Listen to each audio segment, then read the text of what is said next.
Antes da tecnologia, de design, das telas e sensores, existe um elemento que define como um carro acelera, como que ele vibra, respira e soa. Estamos falando do motor. E para entender todos os tipos de motores que existem, a gente precisa antes lembrar como o motor funciona. Basicamente, o motor é uma máquina que transforma microexplosões em movimento. No bloco do motor temos uma quantidade de cilindros e dentro de cada cilindro uma mistura de ar e combustível é comprimida por um pistão. E então uma faísca faz essa mistura explodir. Essa explosão empurra o pistão para baixo e esse movimento se transforma em giro, passando pelo sistema de transmissão que faz o carro andar. O resto, potência, economia, ronco, torque, suavidade, depende de como esses cilindros são organizados no bloco do motor ou de como ele respira. E é aí que começam as diferenças. A quantidade e a posição dos cilindros do motor diferem e é por isso que temos tantos roncos diferentes, consumo diferente e respiração diferente. A forma mais clássica é o motor em linha. Isso significa que todos os cilindros ficam um atrás do outro, alinhados de uma forma simples, prática e fácil de manter. Esse tipo de motor dominou o mundo por décadas, do 1.0 passando pelo 1.3, 1.4, 1.6, 1.8, 2.0, enfim.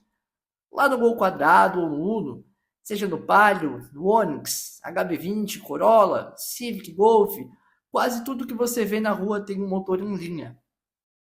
Esses motores são bem úteis porque vibram e gastam menos, raramente dando dor de cabeça quando se faz bom uso. Quando se pensou em buscar mais potência, os engenheiros perceberam que precisariam de outra abordagem. Foi aí que surgiram os motores em V. No motor em V, os cilindros são divididos em duas fileiras, formando exatamente uma letra V. Essa posição permite colocar mais cilindros sem aumentar tanto o tamanho do motor. E o resultado? Bom, os icônicos motores V6, V8, V10 e V12, os mais lendários da história automotiva. A começar pelo V6, 3 cilindros de um lado e 3 cilindros do outro, encontramos em sedãs como Ford Fusion, Honda Accord, Hyundai Azera, e em hatches é menos comum, mas a Nissan usou bastante esse motor no 350Z, 3000 GT e até mesmo no GTR R35. Caminhonetes e SUVs como o Kia Sorento, Chevrolet Trailblazer ou a Volkswagen Amarok também são equipadas com esse tipo de motor. Com 2 cilindros a mais, chegamos no motor V8, praticamente um patrimônio automotivo.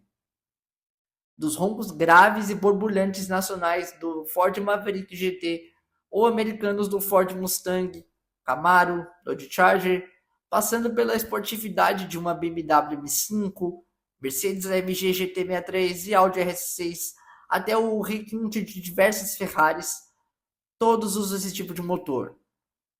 Muito maior, consumista, mas que não peca em potência, desempenho e sonoridade.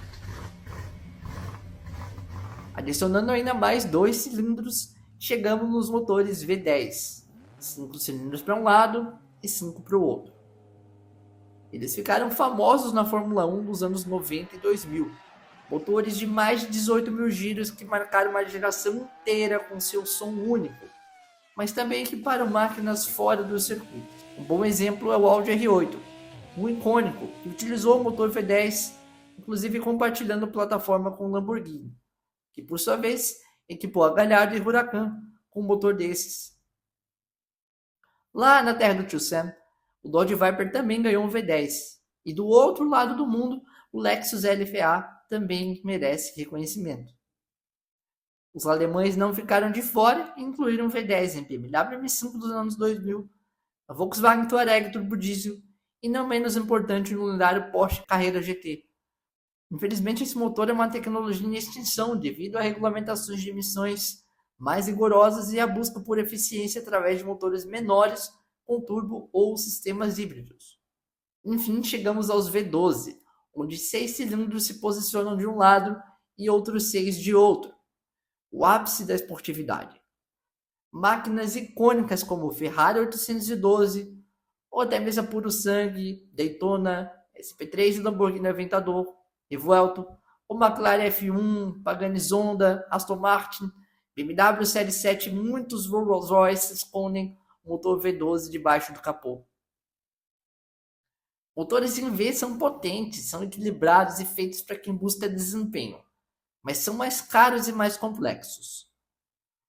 Agora, saindo da classe V, existe um tipo ainda diferenciado, o motor Boxer. Aqui, os cilindros ficam deitados de um lado e do outro, como dois punhos se socando, por isso o nome Boxer.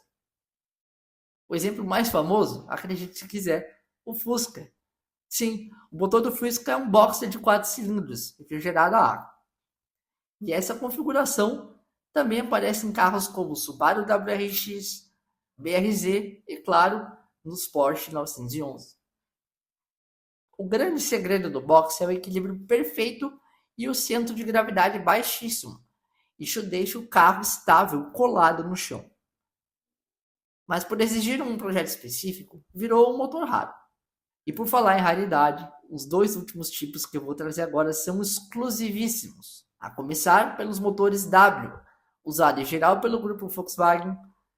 São como dois motores em V unidos, associados a potência e desempenho que não fazem muito sentido no uso diário, mas que mostram o limite máximo da engenharia.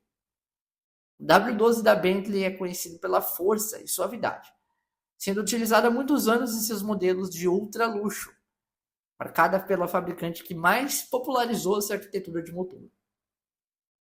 Como se não bastasse o V10, a Touareg também teve uma versão W12, sendo o SUV mais diferentão aqui desse vídeo. Ainda, o lendário W16 da Bugatti com 4 turbos é um motor que empurra o Chiron para mais de 420 km por hora e também equipava o antecessor Bugatti Veyron.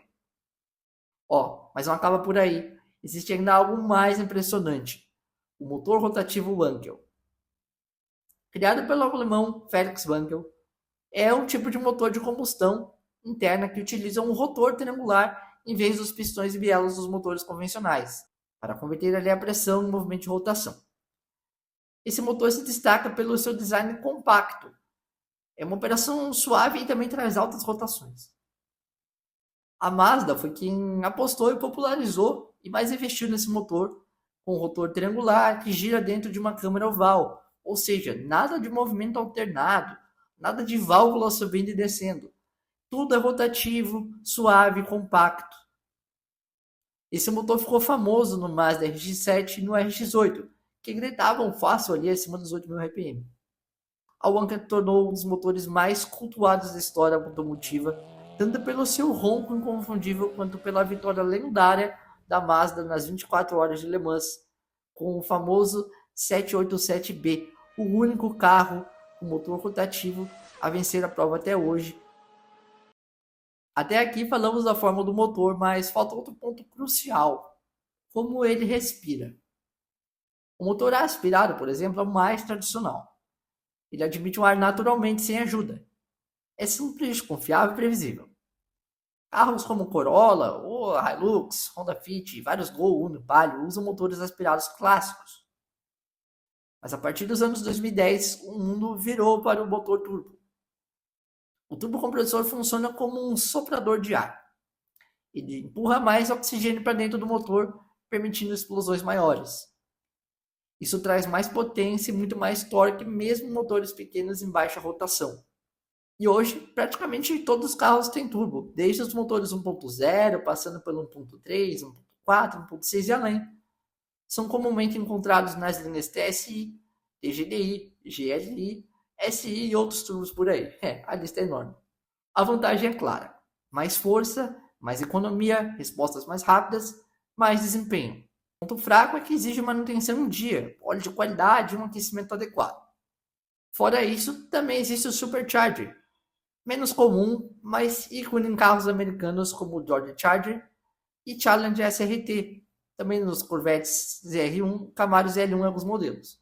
Também no Ford Shelby GT500 e, como se não bastasse, o nosso Ford Fiestinha, também que acabou não vingando aqui no Brasil. Pois é, acredite se quiser, tínhamos um Fiestinha Supercharger aqui no Brasil. Bom, diferente do turbo que usa os gases da combustão para empurrar mais ar para o motor, o Supercharger pressuriza o ar usando a energia do próprio motor, o que dá resposta instantânea, mas também aumenta o consumo. No início do vídeo eu comentei sobre ronco, consumo e sonoridade. E obviamente outro detalhe que muda tudo é a alimentação desse motor, ou seja, o combustível.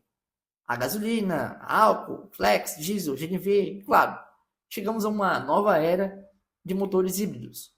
Mas isso tudo ficará para um próximo vídeo. No final das contas, cada tipo de motor nasceu para resolver um problema. Economizar, acelerar, durar mais, ser mais suave, mais potente ou simplesmente ser diferente. Então, o motor de linha do seu carro popular, ou o boxer clássico do Fusca, o V10 das icônicas Fórmula 1 dos anos 90, ou o W16 da Bugatti, ou o Ankel da Mazda, todos vêm da mesma ideia básica: transformar pequenas explosões em movimento. Mas cada um faz isso do seu jeito, o que muda completamente a experiência atrás do volante.